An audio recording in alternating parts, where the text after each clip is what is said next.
వర్ధనపేట మాజీ ఎమ్మెల్యే ఆరూరి రమేష్ తిరిగి బీఆర్ఎస్ గూటికి చేరారు. తెలంగాణ భవన్లో కేటీఆర్ బీఆర్ఎస్ కండువా కప్పి ఆరూరిని పార్టీలోకి ఆహ్వానించారు.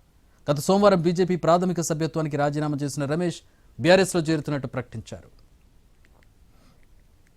2 ఏళ్ల కాంగ్రెస్ పాలనంతా ఆగమాగమని హరీష్ రావు విమర్శించారు. తెలంగాణలో బీజేపీకి స్థానం లేదన్నారు.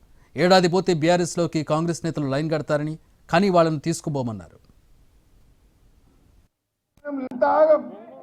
అంతా ఆగమాగం జగన్నాథం అయిపోయింది రాష్ట్రం.